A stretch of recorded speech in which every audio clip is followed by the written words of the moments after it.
Welcome to scene sense. First of all thank you for 500 subscribers நம்ம reach ஆகிருக்கோம். So இதனால் நாங்கள் வந்து வீடியோ போல் சம் பர்சனல் அவங்களோட ஷார்ட் ஃபிலிம்ஸ் எடுக்கிறதுக்காக டைம் ஆயிடுச்சு. கூடிய சீக்கிரத்தில் அந்த ஷார்ட் ஃபிலிம்ஸ் பற்றி நாங்கள் இந்த யூடியூப் சேனலை பற்றி பேசுவோம். ஸோ இன்றைக்கி நம்ம வந்து ஃபிலிம் அனாலிசிஸ் என்ன பண்ண போகிறோன்னா ஈகோ. அது மலையாள படம். அந்த படத்தை எடுத்தவர் வந்து டிஜிட் நாயகன் அப்படிங்கிற அவரோட பேர். எழுதினர் வந்து பாகுல் ரமேஷ்.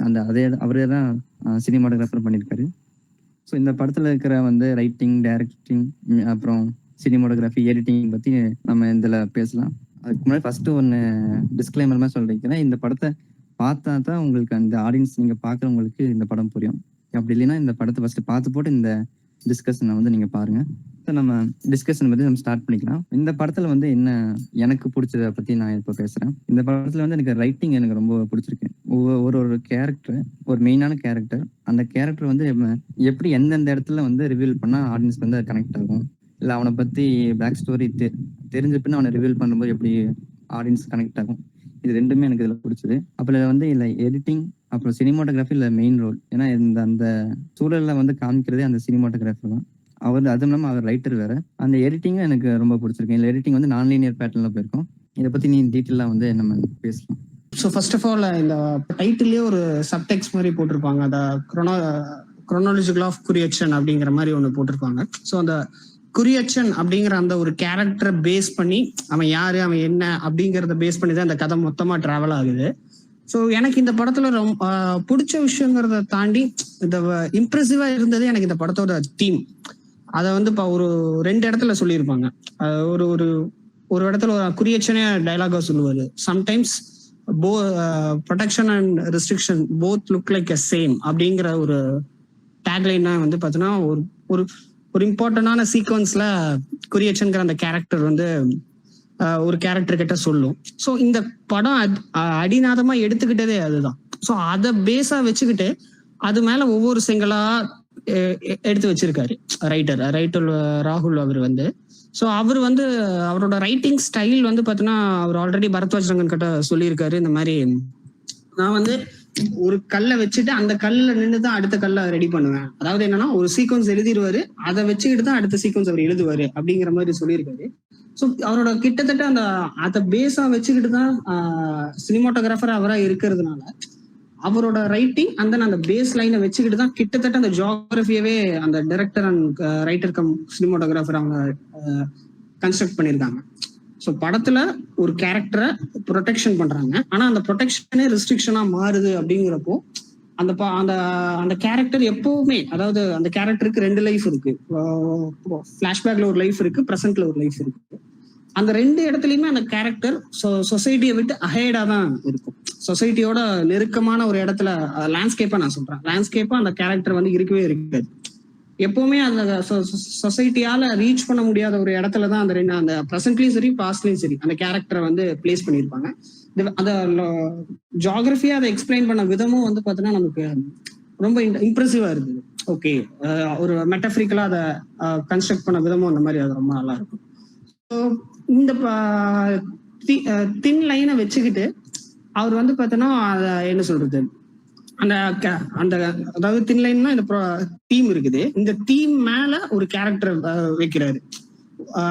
அதுதான் குரியச்சன்கிற ஒரு கேரக்டர். ஸோ அந்த கேரக்டரோட லைஃபை வந்து பார்த்தோன்னா லீனியரா இவங்க சொல்லியிருக்க மாட்டாங்க, அன்லீனியரா சொல்லுவாங்க. திடீர்னு அந்த கேரக்டருக்கு இருக்கக்கூடிய பாஸ்ட் வரும். பாஸ்ட்னு சொல்ல முடியாது, எப்படி சொல்றது, அதுக்கு ரொம்ப நான் ஓகே ஸ்பாய்லராகவே இருந்துட்டு போட்டு ஒன்றும் இஷ்யூ இல்லை. அந்த கேரக்டருக்கு வந்து பார்த்தோன்னா மலேசியாவுக்கு ஒரு வேலையா போவாங்க. அதாவது அந்த டாக் பிரீட்ஸ் பத்தி சொல்றது கத்துக்கிறதுக்கு ரிசர்ச் பண்ணி அதை வந்து பார்த்தோன்னா இப்போ நேவி அண்ட் ஆர்மி, போலீஸ் இவங்களுக்குலாம் அந்த டாக்ஸை செல் பண்றதுக்கான வேலைக்காக ஸ்டடி பண்றதுக்காக மலேசியாவுக்கு போவாரு. திடீர்னு பார்த்தா அந்த கேரக்டருக்கு நக்சல்ஸோட ஒரு தொடர்பு இருக்கிற மாதிரி, நக்சல்ஸுக்கும் அவருக்கும் பகை இருக்கிற மாதிரியான ஒரு விஷயம் நடக்கும். திடீர்னு பார்த்தா நேவி ஆஃபீஸருக்கும் அவருக்கும் ஏதோ ஒரு கிளாஷ் இருக்கிற மாதிரி காட்டுவாங்க. ஸோ இது எல்லாமே லீனியரா இருக்காது, அன்லீனியரா போகும். அதாவது அதை எப்படி கன்ஸ்ட்ரக்ட் பண்ணிருப்பாங்கன்னா கேரக்டர்ஸ் த்ரூ த கேரக்டர்ஸோட வழியில தான் வந்து பார்த்தோன்னா அந்த விஷயங்கள் எல்லாத்தையுமே வந்து பார்த்தீங்கன்னா ரிவீல் ஆகும். ஏன்னா கூடவே இருக்கிற ஒரு சில கேரக்டர்ஸுக்கு அதோடைய ஸ்டார்டிங் தெரியும், அந்த குரியச்சன் கேரக்டரோட பிகினிங் தெரியும். அவர் எங்கிருந்து வந்தாருங்கிறது தெரியும். ஒரு சில கேரக்டருக்கு மிட் தான் தெரியும், ஒரு சில கேரக்டருக்கு எண்டிங் மட்டும் தான் தெரியும். ஸோ இப்படி த்ரூ த நரேஷன்ல, அதாவது மீட் பண்ணக்கூடிய ஒரு கேரக்டர்ஸ் வழியா அந்த கேரக்டர்ஸுக்கு என்ன தெரியுதோ அதை பேஸா வச்சுக்கிட்டு, ஏன்னா அந்த மாதிரியான ரைட்டிங் வர்றப்போ இந்த இந்த இந்த மாதிரி ஒரு எழுதுறதுல இருக்கிற இன்னொரு பெரிய டிஸ்அட்வான்டேஜ் என்னன்னா, நம்ம வந்து புரிஞ்சுக்க முடியும், ஆடியன்ஸ் எல்லாம் அதை கனெக்ட் பண்ணிக்க முடியுமா, புரிஞ்சுக்க முடியுமாங்கிறது ஒரு பெரிய கேள்வி. அது ஒரு பெரிய பாயிண்டா இருக்கு. ஏன்னா நடுவுல தெரிஞ்சு அதோட இப்போ ஏபிசி அந்த லைஃப் குரியேஷன் லைஃப்ல இருக்குன்னா, பி தெரிஞ்ச ஆளை ஃபர்ஸ்ட்லயும் அதுக்கப்புறமா ஏ தெரிஞ்ச ஆளை செகண்ட்லயும் நம்ம இன்ட்ரடியூஸ் பண்ணி அந்த கதையை கேட்கிறப்போ, அது கிட்டத்தட்ட அந்த நான் லீனியரா அது போறப்போ புரியாம போறதுக்கான வாய்ப்புகள் நிறைய இருக்கு. ஸோ அதை வந்து பாத்தீங்கன்னா எடிட்டர் வந்து ரொம்ப கேர்ஃபுல்லா ஹேண்டில் பண்ணியிருக்காரு. இந்த ரைட்டிங் வந்து இது இப்படி எழுதி இருந்தாலும் இதை ஸ்கிரீன்ல ப்ரெசென்ட் பண்றப்போ கன்ஃபியூஸ் இல்லாம சீம்லெஸ்ஸா கொண்டு போனதுக்கான ஒரு பெரிய ஆஸ்பெக்ட் வந்து எடிட்டர் கையில இருக்கு. அது நார்மலா நம்ம லைஃப்லயும் அப்படிதான் இருக்கும். நம்ம லைஃப்ல ஒரு கேரக்டரை சந்திக்கிறோம் அப்படின்னா அந்த கேரக்டரை பத்தி நமக்கு எதுவுமே தெரியாது. அந்த கேரக்டர் கூட இருக்கிறவங்க பத்தி தெரியும். அந்த கூட இருக்கிறவங்க அப்ப வந்தவங்களா இருக்கலாம், இல்ல முன்னாடி இருந்து அவருக்கு வந்தவங்களா கூட இருக்கலாம். பட் அப்ப வந்தவங்களா இருந்தா அந்த டைம்ல என்ன நடந்ததுங்கிறது மட்டும் தான் தெரியும். அதுக்கப்புறம் அந்த கேரக்டர் பத்தி தெரிய அவரோட லைஃப் என்னன்னு தெரியும். ஸோ அது நான் லீனியரா தான் நமக்கு கன்சியூம் ஆகும். ஸோ அதே பேட்டர்னை தான் இவங்க ஸ்கிரீன் பிளேலையும் ட்ரை பண்ணியிருக்காங்க. பட் அது ஸ்கிரீன்ல வர்றப்போ கன்ஃபியூஸ் ஆகுறதுக்கு நிறைய சான்சஸ் இருந்திருக்கு. பட் அது எல்லாத்தையுமே எடிட்டர் வந்து ரொம்ப சீம்லெஸ்ஸா அதை ப்ரொஜெக்ட் பண்ணதுதான் அவருடைய பிரில்லியன்ஸ் நான் பாக்குறேன். அந்த இந்த இவரோட ரைட்டிங்ல எனக்கு ரொம்ப பிடிச்ச விஷயம் என்னன்னா, செட்டப்ல தான் வந்து பாத்தீங்கன்னா எல்லா இன்ஃபர்மேஷன்ஸையும் கொட்டணும் அப்படிங்கிற எந்த விதமான ரெஸ்ட்ரிக்ஷனும் இல்லாம, இந்த சீன்ல இருந்து அடுத்த சீனுக்கு நகர்றதுக்கு இந்த இன்ஃபர்மேஷன் தான் தேவை, ஓகே இந்த இன்ஃபர்மேஷன் மட்டும் காட்டுவோம். கதையோட ஃப்ளோல மீதி இருக்கிற இன்ஃபர்மேஷன்ஸ் எல்லாத்தையுமே தெரிஞ்சுக்கலாம். அந்த அதை வந்து பாத்தீங்கன்னா நம்ம வந்து எப்படின்னா, நம்ம இது மலையாளம் சினிமா அப்படிங்கறதுனால அவங்க ஸ்பூன் ஃபீட் பண்றதுக்கே வந்து பாத்தீங்கன்னா ரொம்ப பெருசா விரும்ப மாட்டாங்க. எனக்கு இந்த படத்தோட கிளைமேக்ஸ் பார்த்துட்டு கிளைமேக்ஸ்ல இவங்க என்ன சொல்ல வர்றாங்கிறத புரிஞ்சுக்கிறதுக்கே ப்ராசஸ் பண்றதுக்கே எனக்கு ஒரு 2 நாள் ஆயிடுச்சு. கிளைமேக்ஸ்ல வந்து பாத்தீங்கன்னா ஒரு ஃபுல் ஃப்ரீடமா இந்த கேரக்டர்ல இந்த படத்துல வந்து பாத்தீங்கன்னா ஒரு மலையாளிங்கிற பாரு மலாய் லேடி ஒருத்தவங்க வருவாங்க, மலாய் சேச்சின்னு அவங்கள சொல்லுவாங்க. அந்த கேரக்டரோட ஃப்ரீடம் தான் இந்த படம் த்ரூ அவுட்டா படத்தோட ப்ராசஸ்ல நம்ம தெரிஞ்சுக்கிடுவோம். அந்த படத்தோட கேரக்டர் ஆர்க்கா நம்ம அதை தான் இந்த படம் சொல்ல வருது. ஸோ அந்த கேரக்டரோட ஃப்ரீடம் வந்து பார்த்தோன்னா நமக்கு கதையை அடிநாதமா எடுத்துக்கிட்ட விஷயமே இதுதான்.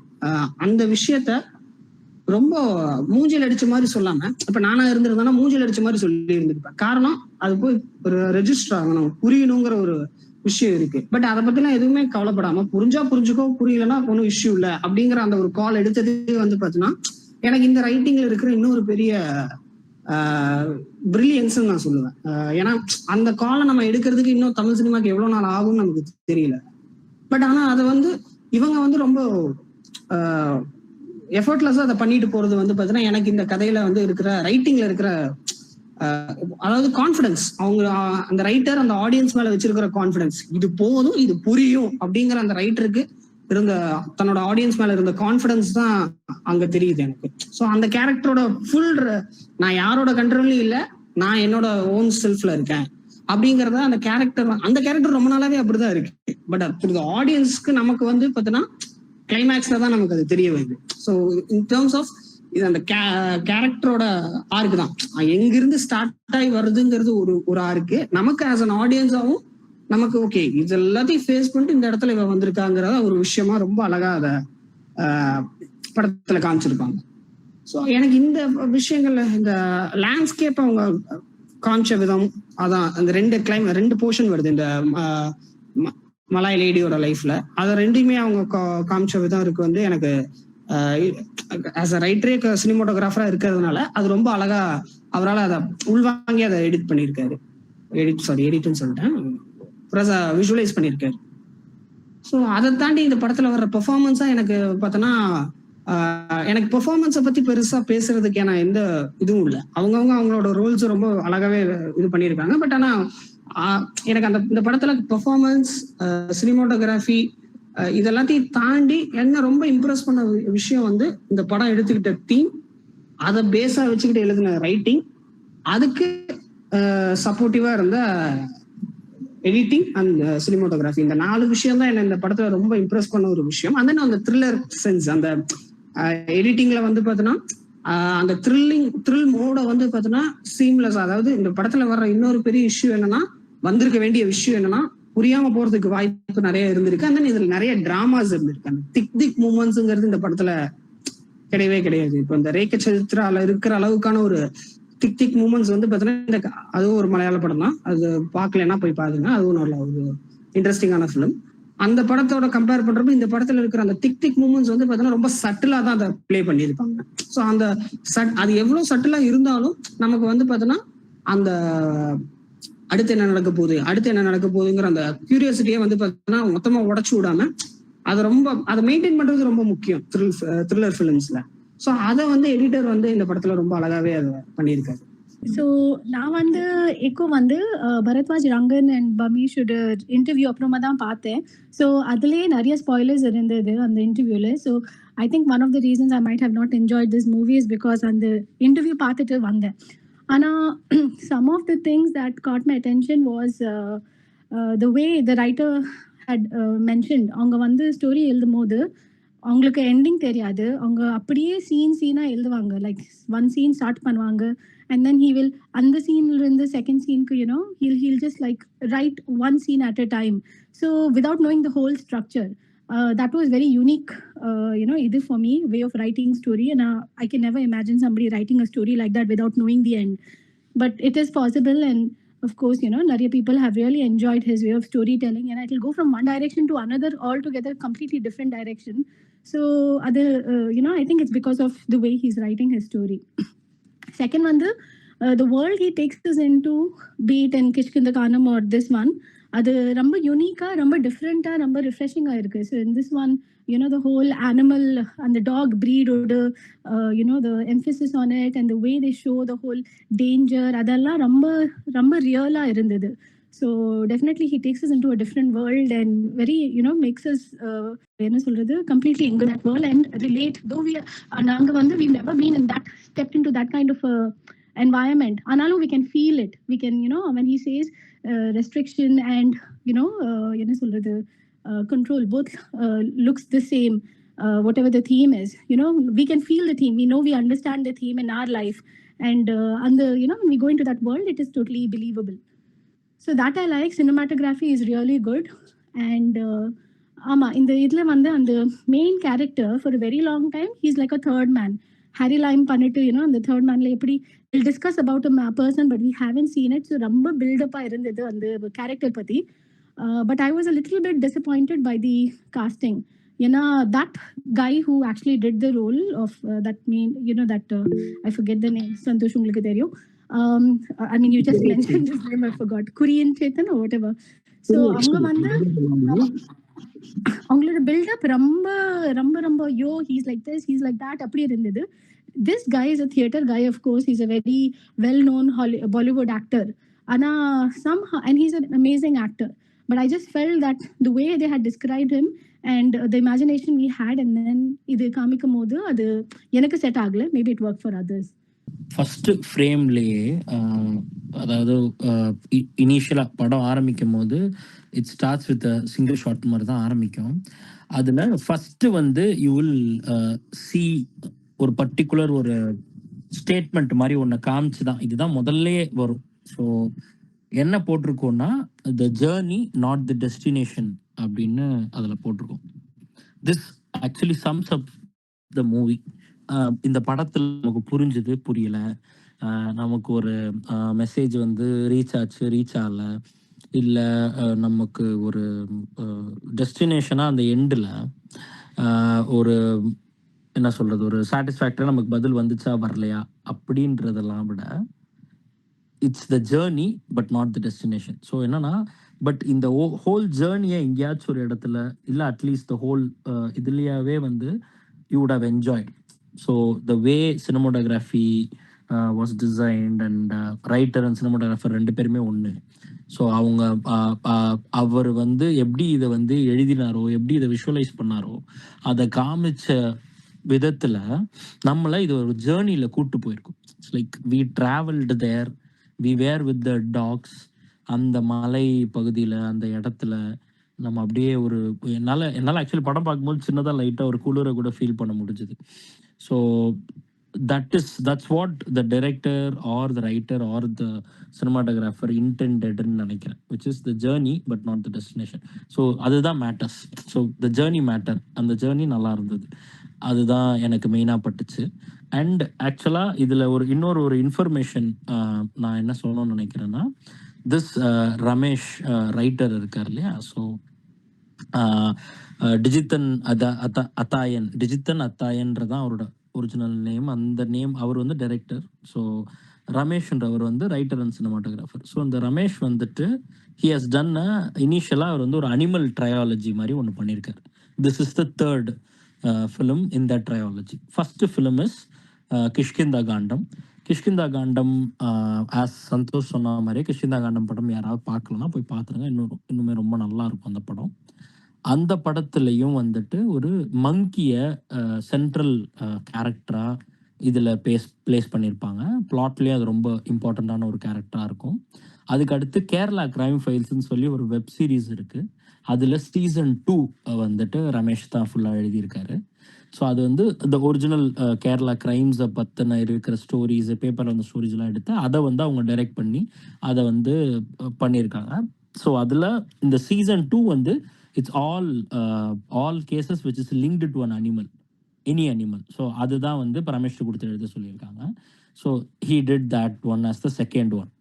Third is this one echo. Echo வந்துட்டு it's based on dogs. So இந்த ஹோல் படத்தோட தீமே டாகை சுற்றி தான் இருக்கும். இந்த படத்தோடைய நம்ம டாகை பற்றி நமக்கு தெரியாத நிறைய விஷயங்கள் இந்த படத்தில் உங்களால் தெரிஞ்சுக்க முடியும். ஸோ இந்த மாதிரி விஷயங்கள் இருக்கிறதுனால எனக்கு இன்னுமே ஆஸ் அ ஒரு ஆஸ்பைரிங் ஃபிலிம் மேக்கராக ஐ ஆல்வேஸ் ஃபைண்ட் இந்த மாதிரி ஏதாச்சும் ஈஸ்டர் எக்ஸ்ன்னு சொல்லுவாங்க. இந்த மாதிரி சின்ன சின்ன விஷயங்கள், இந்த மாதிரி ஏதாவது ட்ரிவியா வந்து ஏதாவது கிடைக்குதா அப்படின்னு ஒரு படம் மூலமாக பார்த்துட்டு இருப்பேன்.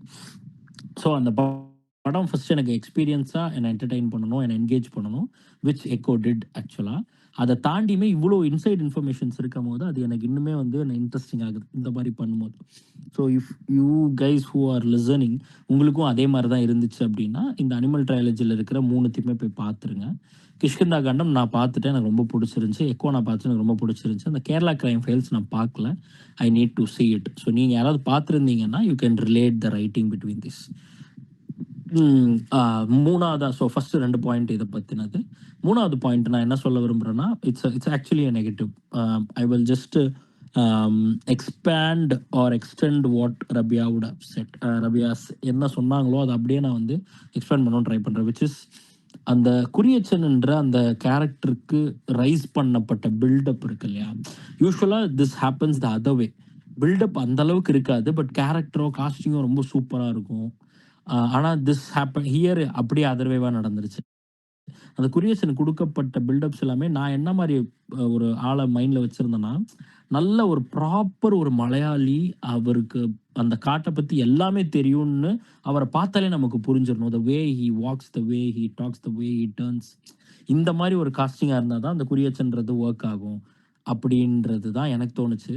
வை இந்த காஸ்ட் சூஸ் பண்ணியிருப்பாங்கன்னு எனக்கு ஒரு சின்ன ஜஸ்டிஃபிகேஷன் என்ன தோணுதுன்னா, யா ஆல்ரெடி சொல்லியாச்சு, ஸ்பாய்லர்ஸ் அஹெட் தான். ஸோ இந்த இந்த இந்த ஹோல் வீடியோவே நாங்கள் பேசுகிற எல்லா அனாலிசிஸுமே please watch the movie and then come back and listen to it. ஏன் நான் இந்த பாயிண்ட் இங்கே சொல்கிறேன்னா, கிளைமேக்ஸில் அந்த மிளாத்தி சேச்சி தான் இவரை வந்து கண்ட்ரோல் பண்ணிக்கிட்டு இருக்காங்க. குரியேஷன் இஸ் நாட் கண்ட்ரோலிங் ஆல் அப்படின்ற மாதிரியான ஒரு ட்விஸ்டட் எண்டு கொடுக்கும்போது இட் ஷுட் ஒர்க். நம்ம வந்து குரியேஷனுக்கு ரொம்ப அவ்வளோ பெரிய ஆள் அப்படின்னு நம்ம சொல்லிட்டோம்னா, மிளாத்தி சேச்சி வந்து இந்த மாதிரி பண்ணுறாங்களா அப்படின்னு நினைக்கும் போது அது மேபி உக்காராமல் போயிடுமோன்ற ஒரு பயத்தினால, like Santhosh and Rabia said, அவர் வந்து இன்ஸ்டிங்டிவாக ரைட் பண்ணுறதுனால he would have லாஸ்ட்டாக he would have made a decision that மிளாத்தி தானே சூப்பராக காட்டப்படணும். அதனால் அவங்க பக்கம் அந்த காஸ்டிங்கில் வந்து ஃபுல்லாக இது பண்ணிவிட்டு ஃபுல் எனர்ஜியோ இல்லை ஃபுல் கான்சன்ட்ரேஷனோ போட்டுட்டு குரியேஷன் யாராக வேணா இருக்கலாம், let him B a random guy இல்லைனாலுமே இப்போது அதை வந்து he tried to mock kind of a thing, like எல்லாருமே வந்து இப்போ ஆக்சுவலி வந்து ஒண்ணுமே இல்லாத விஷயத்த, இது நம்ம ஆவேசம்ல கூட பண்ணியிருப்பாங்க. ஒண்ணுமே இல்லாத விஷயத்த ஊதி ஊதி பெருசாக்குற மாதிரி பண்ணும்போது, ஆக்சுவலா பார்த்தா அவர் ஒண்ணுமே இல்லாதவரா தான் இருப்பாரு. பட் இங்க இருக்கிற சுத்தி இருக்கிற ஆளுங்க தான் ரொம்ப ஏத்தி விட்டுறாங்கன்ற மாரி இருக்கும். அத டெபிக்ட் பண்ற விதமாவும் பண்ணியிருக்கலாம். பட் எப்படி பண்ணியிருந்தாலும் சரி, அது எனக்கு வொர்க் ஆகல. அது வந்து நல்ல ஒரு சூப்பரான ஒரு ஆள, நல்ல காஸ்டிங் போட்டிருந்தா இன்னுமே நல்லா இருந்திருக்குமோன்னு எனக்கு தோணுச்சு. That is the 3 point. 4த் பாயிண்ட்டா நான் என்ன சொல்லணும்னு நினைக்கிறேன் அப்படின்னா வந்து, ஒரு படத்துக்கு ரைட்டருக்கும், சினிமாட்டோகிராஃபிக்கும் உள்ள ரிலேஷன்ஷிப் வந்து எவ்வளோ நல்லா இருக்கணும் அப்படின்றத வந்து என்னால கிஷ்கிந்தா காண்டம்லயும் பார்க்க முடிஞ்சது. எக்கோலயும் பார்க்க முடிஞ்சது. இதுல ஏன்னா, இதுல வந்து ரைட்டரும், சினிமாட்டோகிராஃபரும் ஒருத்தரே. ஸோ, அ ஹூஎவர் இது கிட்டத்தட்ட இந்த மாதிரி தான் இந்த ரிலேஷன்ஷிப் வொர்க் ஆகணுன்றதுக்கு எனக்கு வந்து ஒரு அ என்ன சொல்றது? ஒரு ரெஃபரன்ஸ் மாரி இருக்கு இது. அண்ட் இட்ஸ் லைக் அ பயனர் மாரி இருக்கு. ஸோ, அதனால இத நான் மெயின் பாயிண்ட்டா இனிமே என்னோட படங்கள்ல அத நான் பண்ணணும் அப்படின்னு நான் ரொம்ப கிளியராவே இருந்தேன். ஆஃப்டர் ஐ வாட்ச்ட் எக்கோ தான் என்னோட கடைசி 2 ஷார்ட் ஃபிலிம்ஸ் நான் ஆக்சுவலா எடுத்தேன். அப் அந்த ஷார்ட் ஃபிலிம்ஸ்ல சினிமாட்டோகிராஃபி வந்து நல்லாவே பேசப்பட்டுச்சு, என்னோட பழைய படங்கள விடயே. அதுக்கு காரணம், அதுக்கான எஃபெக்ட் நான் எக்கோவுக்கு தான் அதுக்கான கிரெடிட்ஸ வந்து நான் குடுத்தாகணும். ஏன் அப்டின்னா, ஆஃப்டர் அத வாட்ச் பண்ணதுக்கு அப்புறம் தான் நான் இங்க என்னோட படத்துல ரைட்டர் அண்ட் டைரக்டர் 2மே நானே இருக்கிறதுனால, அந்த ரைட்டருக்கும், அந்த சினிமாட்டோகிராஃபருக்குமான ஒரு ரிலேஷன்ஷிப்ப நான் வந்து ஃபார்ம் பண்ணிக்கிட்டேன். அதுக்கு வந்து ஒரு முழு முதற் காரணமே எக்கோ அப்டின்றது சொல்லலாம். ஸோ, அது ஏற்படுத்தின ஒரு இதுதான். ஸோ, த ரைட்டர் அண்ட் சினிமாட்டோகிராஃபருக்கு இருக்கிற அந்த பாண்டிங், இங்க ஒரே பெர்சனா இருந்ததுனால அந்த பாண்டிங் ஆட்டோமேட்டிக்கா நடந்துரும். But for each and every script that is very டைரக்டரோட எந்த அளவுக்கு சினிமாட்டோகிராஃபர் ரிலேஷன்ஷிப் இருக்கோ, அதுக்கு ஈக்குவலா சினிமாட்டோகிராஃபருக்கும், ரைட்டருக்கும் நல்ல ரிலேஷன்ஷிப் இருக்கணும்னு எனக்கு தோணுச்சு. திஸ் இஸ் த 4த் point. And the last point which I wanted to say is, instinctive writing அப்படின்ற ஒரு விஷயம் வந்து இந்த படத்துக்கு வொர்க் ஆயிருக்கலாம். நெறைய டைரக்டருக்கு, நெறைய ரைட்டருக்கு வொர்க் ஆகலாம். பட் எல்லாருக்குமே வொர்க் ஆயிடும் அப்படின்றத சொல்ல முடியாது. So when you right, when you guys right, try to have these 3 things in mind. உங்களோட படத்தோட புரோட்டகனிஸ்ட் யாரு? உங்க படத்தோட தீம் என்ன? உங்க படத்தோட ட்ராஜெக்டரி விச் இஸ் எண்ட் என்னவா இருக்கலாம்? இப்படின்ற ஒரு 3 விஷயத்த மைண்ட்ல வைக்காம எழுத உட்காராதீங்க. You will always find it difficult. So, இது வந்து சம்டைம்ஸ் வந்து ஒரு தப்பான ஒரு, ஏன்னா இப்ப இந்த டூடோட டைரக்டர் கீர்த்தீஸ்வரனும் இதே கமெண்ட்ட தான் சொன்னாரு. அதே தான் வந்து அவர் தான் ரைட்டரும் கூட. ஸோ, அதே தான் இந்த ரமேஷ் என்ற ரைட்டரும் அதே தான் சொல்லியிருக்காருன்னும்போது, you tend to follow that. Sometimes அது வொர்க் ஆகலாம். But every time that doesn't work. So, அது ஒரு தப்பான எக்ஸாம்பிளா இந்த படத்துலேருந்து எடுத்துக்க வேணாம் அப்படின்றது என்னுடைய கடைசி பாயிண்ட். நம்ம குரூப்லயே இந்த மூவிய ரொம்ப லவ் பண்ணது நானா தான் இருக்கும். ஃபர்ஸ்ட் டைம் பார்த்துட்டு அதான் ஒரு மாதிரியா ஸ்டன் ஆயிட்டு அப்படியே உட்காந்துட்டேன். என்னடா ஒரு பயங்கரமான படம். ஆனா எனக்கு என்னன்னா நெறைய பேரு கிளைமேக்ஸ் புரியல, அங்க புரியல, இங்க புரியலன்னு கேட்கும்போது, எனக்கு எல்லாம் கரெக்ட்டா தான் புரிஞ்சுச்சு. ஏன் புரியல அப்படின்ற ஒரு டவுட் எனக்கு வந்துச்சு. அதுக்கப்புறம் நான் கேட்கிறவங்கள்ட்ட நான் எக்ஸ்பிளைன் பண்ணி புரிய வைக்கும்போது அவங்களுக்கு புரிஞ்சுது. இந்த படத்துல எனக்கு ரொம்ப புடிச்ச சில விஷயங்கள் அப்படின்னா, நான் இங்கேயே வந்துர்றேனே. நெறைய பேர் பேசாத ஒரு விஷயம் ஸ்டண்ட். ரொம்ப ரியலா இருக்கும். அவ்வளோ ரியலா நம்ம 2 பேர் அடிச்சுட்டா எப்படி இருக்குமோ அந்த மாரி தான் சண்டை ஃபைட்லாம் இருக்கும். அது பார்க்கும்போது ஏன்னா அதாவது எனக்கு வந்து என்னோட படத்துல ஸ்டண்ட் அண்ட் மியூசிக் பயங்கரமா இருக்கணும் அப்படின்னு நான் எதிர்பார்ப்பேன். ஸோ இதுல உள்ள ஸ்டண்ட் எனக்கு ரொம்ப பிடிச்சிருந்துச்சு. ஃபியூச்சர்ல இவர் கூட ஒர்க் பண்ற சான்ஸ் கிடைச்சிச்சுன்னா, அவர் கூட நான் ஒர்க் பண்ணணும். ஸோ இது வந்து அவ்வளோ ரியலா பண்ணியிருப்பாங்க. அது எனக்கு ரொம்ப பிடிச்சிருந்துச்சு 1. அப்புறம் இதோட தீம் அதான் production and restriction both are same அப்படின்னு சொல்றது. இப்போ அங்கேருந்து தான் கதை ஆரம்பிக்குது. ஸோ அங்கேருந்து அந்த மாதிரி ஒரு பொய்யை சொல்லி கூட்டிகிட்டு வர ஒரு ஆள் சேம் அதே தான் இங்கே பண்ணுறான். அதே மாதிரி இதை வச்சு இந்த மிலாத்தி அம்மா அப்படின்ற அந்த ஒரு கேரக்டர் வந்து கிளைமேக்ஸில் அந்த குரியச்சனையை கண்ட்ரோல் பண்ணுறாங்க அப்படின்ற மாதிரி ஒரு விஷயத்தை வச்சு தீம் தான் ஸ்டார்டிங்கில், மிட்ல, எண்டில் எல்லா இடத்துலையும் வந்து நமக்கு இப்போ காட்டுது. அப்புறம் வந்து நிறையா கொஸ்டின்ஸ் இந்த மூவியில் இருக்குது. அது நம்ம இன்னும் கொஞ்சம் டீப்பாக யோசிச்சு பார்த்தோம்னா அங்கங்க சொல்லியிருக்காங்க. ஆனால் இந்த பாரு அப்படின்னு சொல்லாமல் இருக்கு, நீ தேடி எடுத்துக்க அப்படின்ற மாதிரி. ஏன்னா மணிகண்டன் ஒருத்தன் வந்து இந்த ஒரு தேட்டரில் ஒரு சீன் ஒரு நரேன் சொல்லுவார், மணிகண்டன் ஒருத்தன் காப்பிரைட் கிளைம் பண்ணி வந்திருக்கான், இந்த கதை வந்து என்னோட கதை மாதிரி இருக்குது அப்படின்ட்டு. ஸோ அதுக்கு பார்த்தீங்கன்னா ஸ்டார்டிங்லேயே ஃபோர் ஷேடோ பண்ணியிருப்பாங்க, ஒரு கதை எழுதுறான் அப்படின்ற மாதிரி. ஸோ அந்த தியேட்டர் சீன்ல இது வந்து நான் வெளில தெரிஞ்சுக்கிட்டது. தியேட்டர் சீன்லயே ஒரு சீன் ஒண்ணு வரும். ஆ ஒரு ஒரு தியேட்டர்ல நடக்கிற அந்த படத்துல வர சீன் மாரி. ரொம்ப பசிக்குது அப்படின்னு சொல்லிட்டு ஒரு குழந்தை சொல்லும். ஓகே நான் உனக்கு பசி ஆத்துறேன். எனக்கு நீ என்ன பண்ணுவ? அப்படின்ட்டு. இதுதான் அந்த நம்ம பியூஸோட பேக் ஸ்டோரி. ஸோ என்னன்னா அவன் சொல்லுவான் அந்த ஃபைட்டு கடைசியா ஒருத்தன் சாகும்போது உட்காந்து பேசிட்டு இருக்கும்போது எங்க அம்மாவும் அப்பாவும் இந்த மாதிரி வெடிகுண்டை வச்சுக்கிட்டு கட்டி பிடிச்சு பட்டு வெடிச்சு இறந்துட்டாங்க அப்படின்ட்டு. இப்போ அவங்க சாப்பிட அனுப்பியிருப்பாங்க. இவங்க 2 பேரும் இந்த மாதிரி இறந்துட்டாங்க. இவன் தனியா நிக்கிறான். இப்ப குரியேச்சன் வர்றான். வந்துட்டு என்ன பண்றாரு? இந்த மாதிரி என்ன ஏன் இப்படி உட்காந்துட்டு இருக்க? நான் உன்னைய பார்த்துக்கிறேன் அப்படின்னு சொல்லிட்டு அவனை பார்த்துக்கிட்டு அவனை ஒரு விசுவாசமான ஒரு நாயா ஆக்கிக்கிறாரு. ஸோ இவன் வந்து நம்ம அனாதையா இருக்கிற நம்மளை வந்து எல்லாம் பார்த்துக்கிறான் அப்படின்ற ஒரு விஷயத்துக்காக இவன் எல்லாமே பண்றான் அப்படின்ற மாதிரி போகும். ஸோ அந்த நடுவில் ஒரு சீனோட வரும். நான் அந்த பையனை கொஞ்சம் அமைதிப்படுத்தியிருக்கணும். ஏன்னா குரியேச்சன் உடம்புலாம் ரத்தமா வந்துட்டு இருக்கும். அங்க பார்த்தீங்கன்னா அவர் சொல்லுவார் நான் அந்த பையனை கொஞ்சம் கண்ட்ரோல் பண்ணியிருக்கணும் அப்படின்ட்டு. என்னன்னா என்னைய வளர்த்தவரே நீ பேசுறியா அப்படின்ட்டு கோவப்பட்டு கொலை பண்ணிட்டான். ஸோ இதெல்லாம் வந்து சொல்லாம சொல்லப்பட்ட விஷயங்கள். ஸோ இந்த மாதிரி படம் ஃபுல்லாவே நிறைய இடத்துல வந்து அங்கங்க ஹிண்ட் விட்டுருப்பாங்க. ஸ்டார்டிங்ல செட்டப்லாம் ஆரம்பிக்கும் போது என்னன்னா இவன் காலைல நைட்டு தூங்கி எந்திரிச்சிட்டு காலைல வந்து வீடு வாசல்லாம் கூட்டி போயிருக்கும் போது ஒரு மூங்கில் அந்த இது சாப்பாடு கொடுக்குறது வந்து இப்படி பார்த்துட்டு இப்படி தூக்கி போட்டுருவான். ஸோ அங்கே என்னன்னா அது ஒரு ஃபோர் ஷேடோ என்ன சொல்றது சாக்கோஸ் கண்ணோட சொல்லிக்கலாம். ஸோ இது என்னன்னா கிளைமேக்ஸ்ல அது பார்க்கும்போது அவனுக்கு ஒரு பொறி தட்டும் என்னடா அது அப்படின்ட்டு அந்த சாப்பாடு எடுத்து பார்ப்பான். அதை வந்து ஸ்மெல் பண்ணி பார்க்கும்போது அதில் ஏதோ ஒன்று கலந்துருக்கு அப்படின்ற ஒரு விஷயம் தெரியுது. ஸோ இந்த மாதிரி டாக்ஸ் வந்து இதை சப்ளை பண்ணும் அப்படின்றதுக்கு என்னன்னா நமக்கு மலேசியாவில் வர அந்த சீனில் அவங்க ட்ரிங்க்ஸ் பண்ணிட்டு இருக்கும்போது ஃபுட்லாம் கொண்டு வந்து கொடுப்பாங்க. ஸோ அந்த டாக்ஸ் அங்கே என்ன பண்ணும் அப்படின்ற ஒரு விஷயத்தை அங்கே ரிவீல் பண்ணும்போது இப்போ கிளைமேக்ஸுக்கு வந்தால் சில பேருக்கு புரியாது என்னன்னா என்ன ஆச்சு. ஸோ இந்த அம்மா வந்து அவன் வந்து ஒளிஞ்சிக்க போனவனை இந்த டாக்ஸை வச்சு கண்ட்ரோல் பண்ணுறாங்க. ஏன்னா இவன் நம்மளோட ஹஸ்பண்டை வந்து இந்த மாதிரி பொய் சொல்லி உள்ள தள்ளிட்டான் அப்படின்ற ஒரு விஷயம் ரிவீல் ஆகும்போது ஸோ என்னன்னா அவங்க கண்ட்ரோல் பண்ணி அவனை அங்கேயே வச்சுட்டாங்க. ஃபைனலாக எல்லா விஷயம் தெரிஞ்சதுக்கு அப்புறமா அவனை கொலை பண்ணுறதுக்கு அந்த சாப்பாட்டில் விஷத்தை கலந்து கொடுத்துட்டாங்க. இப்போ அவன் சாப்பிட்டு அதை இறந்துறான். அதை அவங்க அங்கேருந்து பார்த்துட்டு இருக்காங்க. பார்த்ததுக்கு அப்புறம் தான் இவனுக்கு அந்த இடத்துல ரிவீல் ஆகும். இவன் பார்ப்பான் இவங்க எங்கேயோ பார்த்துட்டு இருக்காங்களே அப்படின்னு நம்ம பியூஸ் பார்த்துட்டு இருக்கும் போது டக்குன்னு அந்த ஷாக்கிங் ரியாக்ஷன் வந்து கோவமா மாறும். என்னோட அப்பாவை நீ கொன்னுட்டியா அப்படின்ற மாதிரி.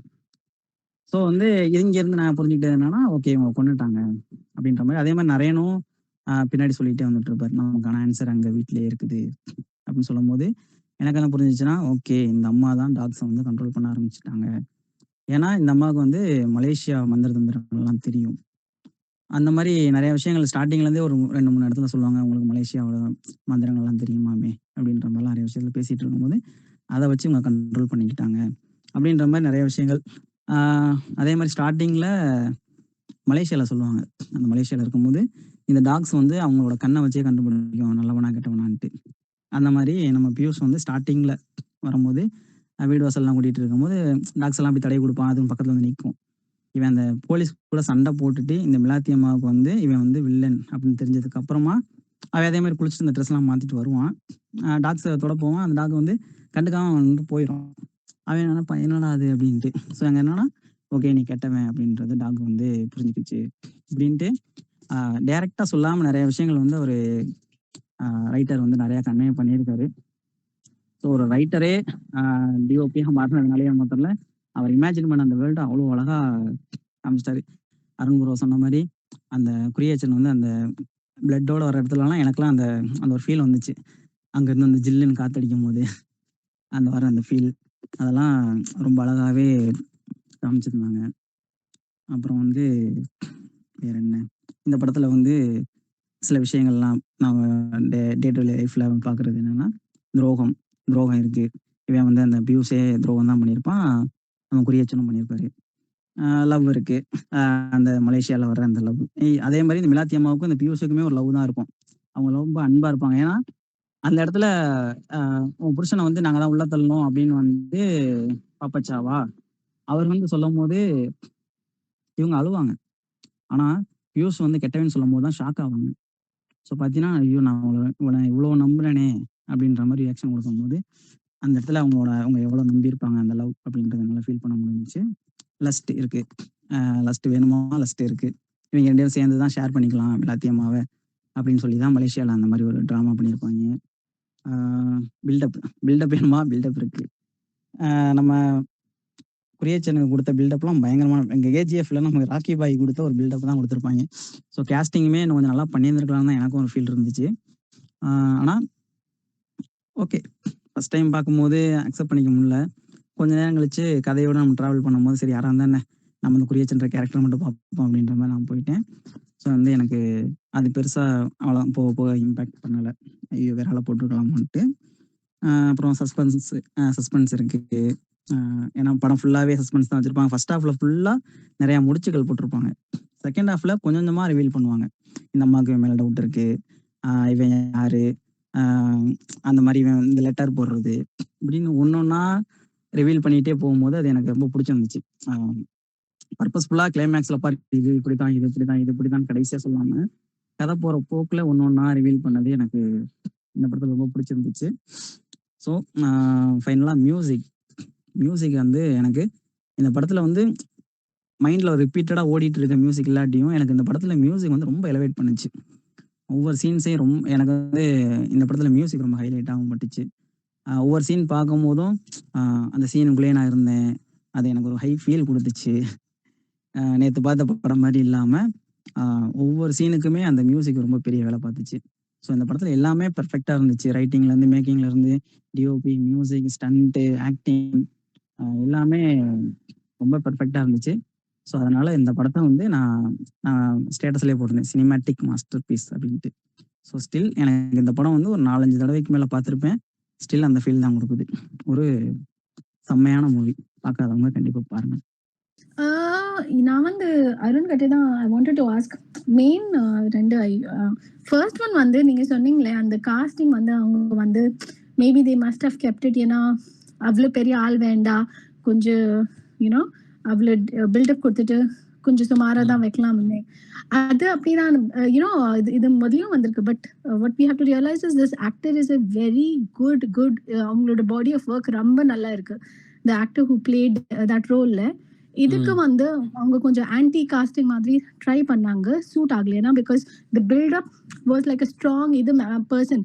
But acting wise this guy is really good. His variety you know அவங்க வந்து ஹிந்தில நிறைய மூவிஸ்ல ஆக்ட் பண்ணிருக்காங்க. வெரைட்டியும் and he is a theatre actor, ரொம்ப நல்லா பண்ணுவாரு. ஸோ அந்த acting you know his acting profile வச்சுட்டு தான் they would have taken him and thought that it would work. ஆனால் ஒர்க் ஆகல போல. ஸோ அப்படியே இருக்கலாம். அண்ட் செகண்ட் வந்து காமன் தான் டாபிக். நீங்க சொன்னீங்களே before writing a story we should know the protagonist, அவங்களோட need, want and you know theme மட்டும் I am not too sure. ஏன்னா தீம் வந்து நம்மளுக்கு ஸ்டார்டிங்லேயே தெரியணுமா? I think mostly the theme will evolve. We will realize the theme as we write the story. இதுதான் நாங்க சொல்ல வரோம். பிளாட் இருக்கணும் definitely. Protagonist should have an internal and external want, அதெல்லாம் இருக்கணும். அண்ட் அந்த நோக்கி தான் போகணும். பட் மூவியோட தீம் அது ஸ்டார்டிங்லேயே தெரியணும். அது அப்படி வைக்கக்கூடாது நாங்கள் அப்படி நான் நினைக்கிறேன். I don't know what everybody feels about it. இல்லை, இட்ஸ் நீங்கள் என்கிட்ட இந்த ஆர்குமெண்ட் வச்சதுனால I'm just replying. It's actually சப்ஜெக்டிவ்னு எனக்கு தோணுது. ஏன்னா நான் என்ன யோசிப்பேன்னா, how I think writing is the protagonist need and want is decided by the தீம்ன்றது என்னுடைய எண்ணம். ஏன்னா இப்போ for example what he wants and what he நீட்ஸ்ன்னு இருக்குல்ல. வாட் ஹி வாண்ட்ஸ்ன்றது எஸ் அது ஈஸி தான். ப்ரொட்டாகனிஸ்ட் வித் வாண்ட் தான் உங்களுக்கு வந்து ஒரு கான்ஃப்ளிக்ட் கிரியேட் பண்ண முடியும், அதுதான் வந்துட்டு ஒரு கதையை கிரியேட் பண்ண முடியும், that's all fine. But what he really நீட்ஸ்ன்றது அந்த வாண்ட்டை நீங்கள் தீமோட கனெக்ட் பண்ணும் போது தான் அந்த நீடுக்கான ஆன்சர் வரும்னு சொல்கிறேன். ஸோ லைக் ஃபார் எக்ஸாம்பிள் இப்போது எனக்கு வந்துட்டு எனக்கு மணி வேணும் அப்படின்றது தான் என்னுடைய வாண்ட்டுனா அது என்னுடைய வாண்ட் கிடையாது, அது என்னுடைய வாண்ட் தான், அது என்னுடைய நீடு கிடையாது. ஸோ என்னுடைய நீடு ஆக்சுவலி என்னன்னா, நான் மணி வந்தால் என்ன எனக்கு கிடைக்கும் அப்படின்னு நான் நினைக்கிறேனோ, என்ன அறியாமல் சப்கான்ஷியஸாக நினைக்கிறேனோ, that will be my need இல்லையா? ஸோ இந்த வாண்ட்டையும் நீடையும் கனெக்ட் பண்ணுறது என்ன, நான் நிம்மதியாக இருக்கிறது. That is what's your ultimate feeling அப்படின்றது ரிலீஃபோ இல்லை நிம்மதியோ இல்லை பீஸ்ஃபுல்னஸோ அப்படின்றது ஒரு மனுஷன் உணர்றான்னா, ஸோ அதுதானே எனக்கு வேணும், நான் அது மணி மூலமாக அடையலாம்னு நான் நினைக்கிறேன் அப்படின்னு நான் ஜஸ்ட் ஒரு எக்ஸாம்பிளுக்கு சொல்கிறேன். So a want and need is decided by the theme அப்படின்னு எனக்கு தோணும் பர்சனலாக. அதனால ஐ செட் திஸ். நான் என்ன சொல்கிறேன்னா, தீம் வந்து நீங்கள் கன்ஃபார்மாக டிசைட் பண்ணிவிட்டு அதை மாற்றவே கூடாது அப்படின்னு நான் சொல்லலை. நான் ட்ரஜெக்டரியும் அதே தான் சொன்னேன். எண்டையும் நீங்கள் மாற்றவே கூடாது, அப்படியே வச்சிடணும் அப்படின்னு இல்லை. நான் என்ன சொல்கிறேன்னா, ஒன்ஸ் யூ கோன ஸ்டார்ட் ரைட்டுன்ற இந்த 3 விஷயத்த மைண்டில் வச்சுக்கிட்டிங்கன்னா you will not be blank. Writers பிளாக்கோ அந்த மேட்ரோ அந்த விஷயங்கள்லாம் உங்களுக்கு வராதோ அப்படின்றது எனக்கு ஒரு தாழ்மையான எண்ணம். அதுக்காக நான் சொல்கிறேன். But if you have a different way of writing அப்படின்னா பிரச்சனையே இல்லை. பட் இன்ஸ்டிங்டிவ் ரைட்டிங்னு இதை பார்த்து சில ஆஸ்பைரிங் ஃபிலிம் மேக்கர்ஸ் உள்ளே வரலாம்ல. இப்போ கீர்த்திஸ்வரன் இப்படி பண்ணுறாரு. அவங்க 2 பேருமே இப்போ நடக்கிற இந்த ஜென்ரேஷனோடைய ஒரு இன்ஸ்பிரேஷனாக இருக்காங்கல்ல. அப்படி இருக்கும்போது இதை பார்த்து வரவங்க சரி அப்போ நம்மளும் ஒரு பேப்பர் எடுத்துட்டு, ஒரு பிளாங்க் பேப்பர் எடுத்துட்டு நம்ம ஃபஸ்ட்டு ஒரு சீன் எழுதிட்டோம்னா அப்படியே கடன்னு மற்றது எல்லாம் வந்துடும் அப்படின்னு நினச்சிட்டு வந்துட்டாங்கன்னா இது எல்லாருக்கும் ஒர்க் ஆகிடாது. So that is why I just said like that. அதான் ப்ரோ, நமக்கு இந்த தீம் அப்படின்ற ஒரு விஷயம் நமக்கு மைண்ட்ல வந்துருச்சுன்னா தான் இதை எப்படி கொண்டு போகலாம் அப்படின்ற ஒரு விஷயம் வருன்றதையும் நான் நினைக்கிறேன். ஏன்னா நம்ம காலங்காலமா படிச்சதும் சரி சொன்னதும் சரி அப்படிதான் போயிட்டு இருக்கு. ஸோ நான் இதே மாதிரி ஒரு டைம் ஃபர்ஸ்ட் நான் எழுதின கதை இப்படி தான் ஆரம்பிக்கும். நம்ம வந்து ஸ்டார்டிங்ல ஒரு பொண்ணு இருக்கா, அவங்க ஆன்ட்டி இருக்காங்க, பேசிட்டு இருக்காங்க, அவங்க அம்மா இருக்காங்க, இப்படி போயிட்டே இருந்துச்சு. அது 28 பக்கம் அந்த கதை. உட்காந்து படிச்சவங்க என்ன சொன்னாங்கன்னா, என்ன அது கதை எதை நோக்கி போயிட்டு இருக்குன்னே எனக்கு தெரியல, ஸ்டார்டிங்லேயே நீ எதை பத்தி போயிட்டு இருக்குன்ற மாதிரியும் தீம் என்னன்றதையும் முன்னாடி நீ சொல்லியிருக்கணும் அப்படின்ற மாதிரி சில பேர் சொன்னாங்க. ஸோ வந்து ஸ்டார்டிங்லேயே நம்ம செட்டப்லேயே இதெல்லாம் சொல்லிட்டோம்னாலும் நம்ம எழுதும் போதும் சரி தீம் என்னன்றது மைண்ட்ல வச்சுட்டோம்னா நம்ம எதை எப்படி எழுதலாம், அந்த சீனை மாற்றி எழுதலாம் அப்படின்றதும் ஈஸியாக இருக்குன்றதும் ஸ்டில் அது சப்ஜெக்டிவ்னு தான் சொல்றேன். சில பேருக்கு அது மாறலாம். அது ஒரு சின்ன கரெக்ஷன். நீங்க கீர்த்திஸ்வரனை பத்தி சொல்றப்போ அவரும் இந்த மாதிரி அந்த ஒரு சீனை வச்சுக்கிட்டு அவர் அந்த டியூடு வந்து பாத்தீங்கன்னா ஆக்சிடென்டலா ஒரு கல்யாணத்துக்கு உள்ள ஒருத்தன் போய் தாலியை எடுத்துடுறான். அதுக்கப்புறம் என்ன ஆச்சு அப்படிங்கறத வச்சுட்டு தான் அவர் எழுதுறாரு. பட் அதுக்கப்புறமும் அவர் என்ன சொல்றாருன்னா, first draft is a vomiting, அதுக்கப்புறமா நான் அதை வந்து கன்ஸ்ட்ரக்டிவா மாத்துவேன், ஸ்ட்ரக்சரா மாத்துவேன் அப்படின்னு சொல்றாரு. ஸோ இவர் வந்து டோட்டலா வேற. இந்த ராகுல்ங்கிறவரு நான் அதை வச்சுட்டு தான் எழுதுவேன் அப்படிங்கிற மாதிரி அதை ஸ்டேஜ் பண்றாரு. அவர் வந்து செகண்ட் டிராஃப்ட்லாம் நான் எழுத மாட்டேன், இந்த ஒரு டிராஃப்ட் தான் நான் எழுதுவேன் அப்படின்னு அவர் சொல்றாரு. பட் இன்கேஸ் அந்த ஒரு டிராஃப்ட்லயே வந்து பாத்தீங்கன்னா அவர் என்ன பண்றாரு அப்படின்னு சொல்றாருன்னா, நான் முன்ன பின்ன போயிட்டு வந்து எழுதுவேன் அப்படின்னு அவர் சொல்றாரு. ஃபார் அதுக்கு ஒரு எக்ஸாம்பிள் என்ன சொல்றாரு அப்படின்னா, இந்த இடத்துல நரேன் ஒரு கேரக்டர் ஒண்ணு பண்ணியிருப்பாரு. இந்த படத்துல ஒரு டிரைவர் கேரக்டர் வருவாரு. அவர் வந்து குரியச்சனோட ரொம்ப க்ளோஸான ஆள். அவரு தான் குரியச்சன் கிட்ட இருந்து லெட்டரை வாங்கி வேற இடத்துல அவர் வந்து அதை இது பண்றாரு, என்ன சொல்றது, போஸ்ட் பண்றாரு இந்த ஊருக்கு வர்றதுக்கு. சோ அத வந்து நரேன் வந்து கண்டுபிடிச்சிடுறாரு. அவர் வீட்லயே போய் வந்து அவர் வந்து பாத்தீங்கன்னா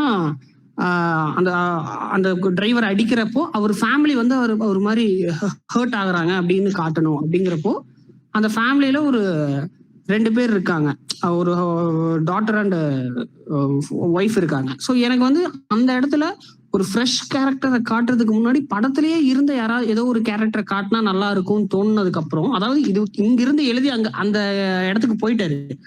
அப்புறமா அவர் அங்கே ஒரு ரீரைட் பண்றாரு. ரீரைட் மீன்ஸ் அடிஷ்னலா ஆட் பண்றாரு. ஓகே, அப்போ அந்த போஸ்ட் ஆஃபீஸ்ல ஒரு கேரக்டர் ஒன்று இருக்கு, அந்த கேரக்டர் இவரையும் ஒரு அப்பா பொண்ணா மாத்தினா எப்படி இருக்கும் அப்படின்னு சொல்லிட்டு அவர் திருப்பி இங்க வராரு. So it's also rewriting. நாங்க ஆல்ரெடி ஒரு டைலாக் எழுதியிருப்பாரு.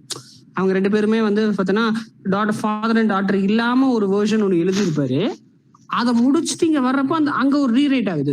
So he is also rewriting it. But அது என்ன சொல்றாருன்னா, நான் இதை வச்சுட்டு அப்படியே எழுதிட்டு போறதுனால எனக்கு இன்னொரு இது இல்லை அப்படிங்கிற மாதிரி எனக்கு தோணுது. ஸோ எனக்கும் இது கேட்கறப்ப எனக்கு என்னன்னா it's a kind of rewriting தான். ஸோ அது வந்து ஒரே மாதிரி அதை ஸ்டிக் பண்ணலங்கிறது அது ஒரு ரைட்டிங் ரீரைட்டிங் பத்தியே சொல்ல சந்தோஷ் ப்ரோ. நான் சொல்ற பாயிண்ட் என்னன்னா, நீங்க எப்படியுமே ரீரைட் பண்ணி தான் ஆகணும். ஆனா இனிஷியலா நீங்க உட்காரும் போது, இனிஷியலா நீங்க ஃபர்ஸ்ட் டிராஃப்ட்னு ஒன்று எழுதும் போது எதையுமே இல்லாம மைண்ட் வந்து பிளாங்கா வச்சுட்டு வந்தா எல்லாருக்கும் ஒர்க் அவுட் ஆயிடும் சொல்ல முடியாது. அது மட்டும் தான் நான் சொல்றேன். ஒர்க் அவுட் ஆகலாம். நான் சொன்ன மாதிரி கீர்த்திஸ்வரன் மாதிரியே உங்களுக்கும் ஒர்க் அவுட் ஆகலாம். அந்த ஃபர்ஸ்ட் டிராஃப்டே கூட நல்லா வரலாம், இல்லை ரீரைட்க்கு அப்புறம் நல்லா வரலாம், what ever it is. But நீங்க பிளாங்க் நீங்க வந்து ஆனா அவங்க எழுதி முடிக்கிறாங்கல்ல ஒரு டிராஃப்டை. சில பேர் ஆனா பிளாக் பண்ணி எழுதாமையே போக முடியாம இருக்கும், என்ன கொட்டுறதுனே தெரியாம இருக்கும். ஸோ ஏதாச்சும் ஒரு பேஸ் வச்சுட்டு பண்ணுங்க. ரபியா ரொம்ப நேரத்துக்கு முன்னாடி ஹேண்ட் ரைஸ் பண்ணாங்க, அவங்கள்ட்ட ஒருத்தர் கேட்டுட்டு அதுக்கு அடுத்து சொர்ணா ஒரு 5 minutes. அதான் சொல்ல வந்தேன். இல்ல கண்டிப்பா அருண், நீங்க சொன்ன மாதிரி இட்ஸ் வெரி சப்ஜெக்டிவ் இதுதான். But I still agree. But what you're saying, mainly protagonist என்ன நோக்கி போறது, அது inciting incident என்ன, internal lead, external lead, அது கண்டிப்பா தேவைப்படும். You have to know. And also mostly it's better that you know the ending of your story before starting to write. ஏன்னா ending தெரியாம நீங்க எழுதிட்டு இருந்தா அது எங்கேயும் it will go on to no end. Theme I'm still not convinced. ஏன்னா I feel theme gets evolved during the writing process தான். அது I know what you mean. You're saying internal want, external want, அதை connect பண்றது theme தான். ஆனாலும் I would say you never know. It might be a completely different theme because subconsciously when you're writing, theme is already there. You don't know what you're writing about. ஆனா அது இருக்கும். அது story எழுதும் போது தான் அது it will be like a revelation to you. அதான் எனக்கு நடந்தது 2 ஸ்டோரியில, 2 feature film ஐடியால. Like I realized what theme is only while writing the scenes, while getting there. I knew what the starting end I started, with the treatment. And the process la I realized this is the theme. So I would say, so what you're saying, everything is right. The theme attu if you emphasize a lot, I should know before writing. It's better not to அப்படி வைக்க வேண்டாம் சொல்றேன், அவ்வளவுதான். இல்ல ஆமா அது subjective தான். But நான் என் பாயிண்ட் எனக்கு இப்படிதான் ஒர்க் அவுட் ஆயிருக்கு. நான் ஒரு தீமை மைண்ட்ல வச்சுட்டு, லைக் ஃபார் எக்ஸாம்பிள் அணை எடுத்துக்கிட்டோம்னா, the theme I kept in mind is whatever you do life happens for you, accept and move ஆன்ன்ற மேட்டர். இதை நான் மைண்ட்ல வச்சுட்டு தான் I wrote the whole. That comes to my என்ன சொல்றது, அதே தான் என்னுடைய ஃபீச்சர் ஃபிலிம் ரைட்டிங்லையுமே. That's the same for other things also. அதான் it works both ways ன்ற மாதிரி எனக்கு தோணுச்சு. So it's a subjective. I get it.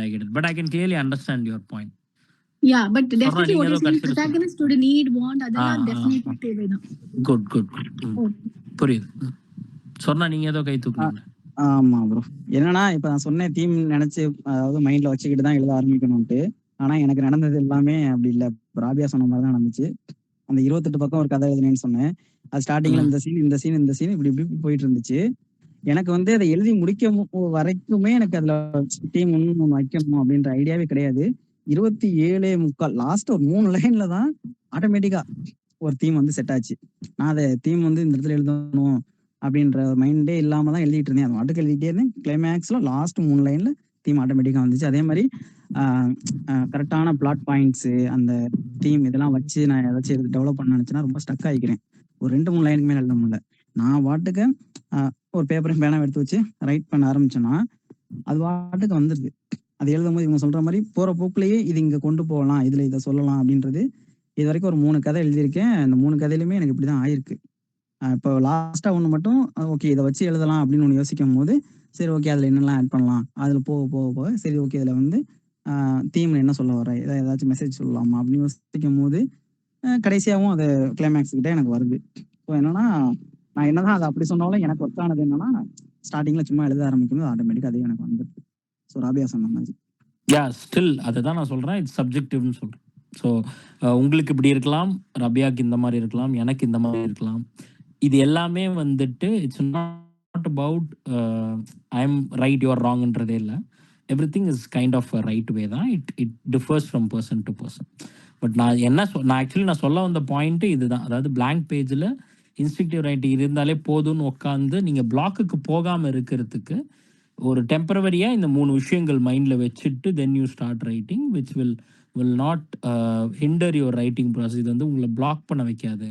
At least you can come back and you can continue your writing. இதுக்காக தான் இந்த பாயிண்ட்டை நான் சொன்னேன்.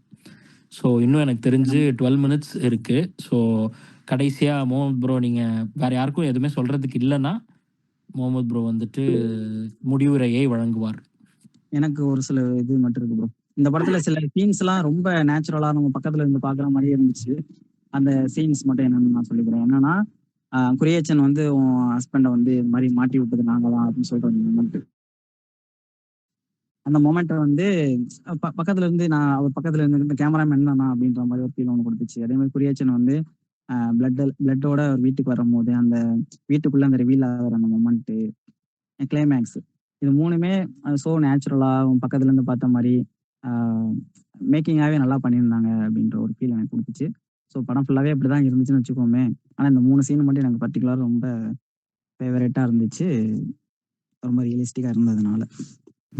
ஓகே, இப்போ இந்த படம் இதுல வந்து எனக்கு ஒரு கொஸ்டின் இருக்கு. இப்போ நம்ம எல்லாருமே அந்த குரியச்சனோட காஸ்டிங் பத்தி நம்ம நிறைய பேசியிருக்கோம்.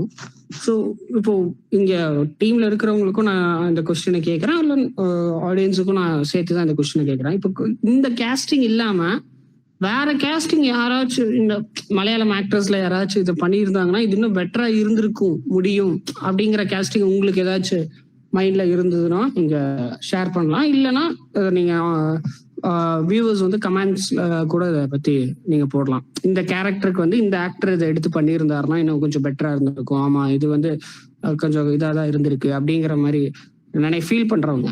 பிகாஸ் எல்லாரும் ஒரே மாதிரி ஃபீல் பண்ணணும்னு அவசியம் இல்லை. ஸோ அந்த மாதிரி இந்த கேரக்டர் செட் ஆச்சு, ஓகே இவர் தான் பெஸ்ட் சாய்ஸ்ன்னு நினைக்கிறவங்க எதுவும் சொல்ல வேண்டாம். இல்ல எங்களை மாதிரி ஃபீல் ஆகுற மாதிரி இன்னும் கொஞ்சம் வேற சாய்ஸுங்க போயிருக்கலாம் அப்படின்னு நினைக்கிறவங்க யார் பண்ணியிருந்தா இன்னும் நல்லா இருந்திருக்கும் அப்படிங்கிறது இதா இருக்கு. ஏன்னா பிகாஸ் இது வந்து பார்த்தீங்கன்னா அப்படி அது யார் பண்ணியிருந்தா நல்லா இருக்கும், அண்ட் தென் அதுக்கு என்ன ரீசன்னு சொல்றப்போ ஆஸ் அ ஃபிலிம் மேக்கர்ஸ் நாங்களும் வந்து பார்த்தோன்னா ஒரு எப்படி காஸ்டிங் பண்றது அப்படிங்கிறதுக்கு ஒரு லேர்னிங் மாதிரியும் எங்களுக்கு அமையும்.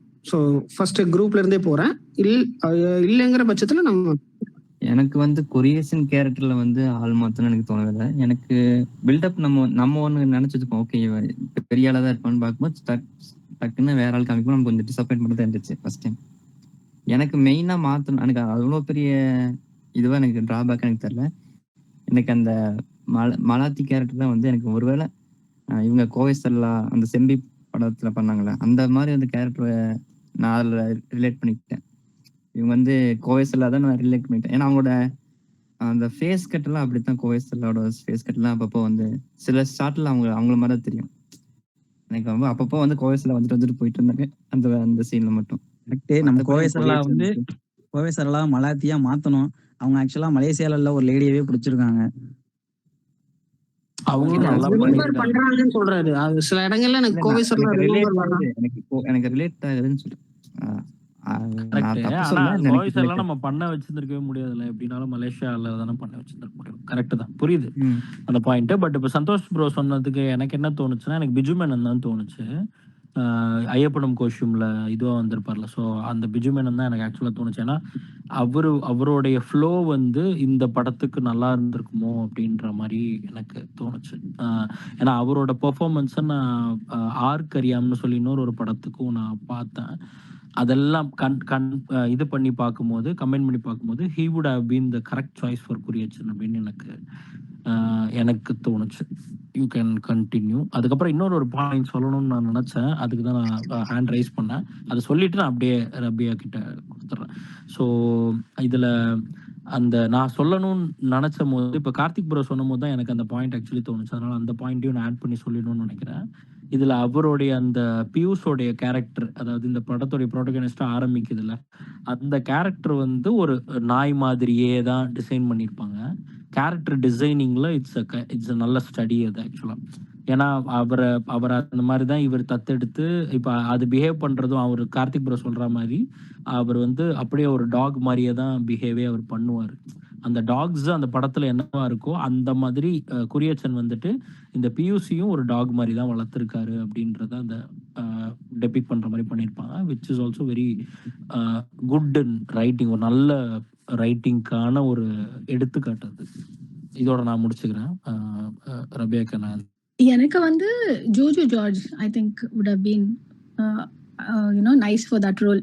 ஏன்னா he is very என்ன சொல்றது muscular and very இது பெரிய, but at the same time he's got this boyish charm as well, for her to have fallen in love with him. So yeah, எனக்கு குரியச்சன் வந்து அதான் ஃபர்ஸ்ட் எனக்கு அக்செப்ட் பண்ணிக்க முடியல. போக நான் கதை போன ஃப்ளோல வந்து எனக்கு அக்செப்ட் பண்ணிக்கிட்டாங்களா, எனக்கு இவரே ஓகேவா இருக்காரு. ரைட்டிங்ல எப்படி சொல்லணும்னா, இப்போ ஒவ்வொரு இன்ஃபர்மேஷன் ரிவீல் பண்றதுக்கு முன்னாடி அதோட சீனை வந்து முன்னாடியே வந்து க்ளூ மாதிரி கொடுத்துருப்பாங்க. ஃபார் எக்ஸாம்பிள் அந்த மலாத்தியோட கேரக்டர் வந்து அவங்களோட பேக் ஸ்டோரி சொல்றதுக்கு முன்னாடி அவங்களோட போட்டோ காமிச்சிருப்பாங்க. அதே மாதிரி குரியேஷனை காமிக்கிறதுக்கு முன்னாடி அவங்களோட போட்டோ ஒன்று காமிச்சிருப்பாங்க. அடுத்த சீன்ல வந்து குரியேஷன் பத்தி தான் பேச போறாங்க. அடுத்த ஹிண்ட்ல வந்து மலாத்தியோட கேரக்டர் பத்தி தான் பேச போறாங்க அப்படின்னு நமக்கு சொல்லிடுவாங்க. லாஸ்ட் அதே மாதிரி தான் பியோஸோட ஒரிஜினாலிட்டி கேரக்டர் வந்து இவங்களுக்கு ரிவீல் ஆன பின்னாடி தான் அங்கே சண்டே ஸ்டார்ட் ஆகும். ஸோ இந்த மாதிரி அந்த ஒரு எப்படி சொல்றது, அந்த கேரக்டர் வந்து பிளே பண்ணி வச்சிருப்பாங்க. லைக் இன்ஃபர்மேஷன் வச்சு அவனோட விஷயத்த வந்து அவனோட கேரக்டர் வந்து நமக்கு காமிச்சிருப்பான். எனக்கு அதில் ஒரு டேக் அவே நான் சொல்லணும் வந்தேன். ஸோ இப்போ ஓவரால் நம்ம வந்து எண்ட் ஆஃப் டிஸ்கஷனுக்கு வந்துட்டோம். இப்போ இது வரைக்கும் சொன்னதை வச்சு பார்த்தோம்னா நீங்கள் ஒரு தீம் இஸ் த சப்ஜெக்ட். உங்களுக்கு ஒவ்வொருத்தருக்கும் ஒவ்வொரு மாதிரி மாறலாம். சில பேர்த்துக்கு வந்து ஸ்டார்ட்ல பிளாங்க் பேஜில் ஸ்டார்ட் பண்ணி எண்டிங்கில் அவங்களுக்கு எப்படி போதோ அப்படி முடிச்சிருப்பாங்க. அதுக்கப்புறம் அவங்க தீமை கண்டுபிடிச்சி அதுக்கப்புறம் ரீரைட் பண்ணியிருப்பாங்க. சில பேர்த்துக்கு தீமை முன்னாடியே ஃபிக்ஸ் பண்ணிட்டு அதுக்கப்புறம் ட்ரை பண்ணியிருப்பாங்க. ஸோ இது ரெண்டுமே வந்து உங்களோட சாய்ஸ் தான். உங்களுக்கு எப்படி தோணுதோ நீங்கள் அதை அப்படி பண்ணலாம். ஆனால் மெஜாரிட்டி வந்து தீமை செட் பண்ணிட்டு நீங்கள் ஸ்டோரி ரைட் பண்ணும்போது உங்களுக்கு இன்னும் கொஞ்சம் நிறைய எலமெண்ட் வந்து நீங்கள் ஆட் பண்ணுறதுக்கு நிறைய பாசிபிள் இருக்கு. செகண்ட் வந்து ஒரு கேரக்டர் டிசைன் எப்படி பண்ணணும்னு இந்த படத்தில் நீங்கள் வந்து தெரிஞ்சுக்கலாம். அதே மாதிரி இந்த சினிமோட்டோகிராஃபி மூலிமா நீங்கள் அந்த சுற்றுச்சூழல் அந்த ஜியோகிராஃபி வந்து எப்படி காமிக்கிறாங்க. அதுக்கப்புறம் சினிமோட்டோகிராஃபியோட ரிலேஷன்ஷிப் வந்து ரைட்டிங்க்கு ரொம்ப முக்கியம். ரைட்டர்ஸ் கூட ரொம்ப முக்கியம். டைரக்டர்ஸ் கூட ரொம்ப முக்கியம். இதெல்லாமே இதில் டேக்அவேஸ். ஸோ இதில் வந்து உங்களுக்கு நிறைய ஐடியா இருக்கும். இந்த மாதிரி டிஸ்கஷன் வந்து நீங்கள் பார்த்துருப்பீங்க. அப்படி அதில் உங்களுக்கு ஏதாவது இந்த பாயிண்ட் ஆட் பண்ணணும்னு நீங்கள் கமெண்ட்ல வந்து நீங்கள் ஆட் பண்ணலாம். உங்களுக்கு இதே மாதிரி நாங்கள் நிறையா வீடியோஸ் நாங்கள் போட்டிருக்கோம். உங்களுக்கு பிடிச்சிருந்துச்சுன்னா நீங்கள் அந்த வீடியோஸ் நீங்கள் போய் செக் அவுட் பண்ணி பார்க்கலாம். நெக்ஸ்ட் வீடியோவில் உங்களை வந்து சந்திப்போம்.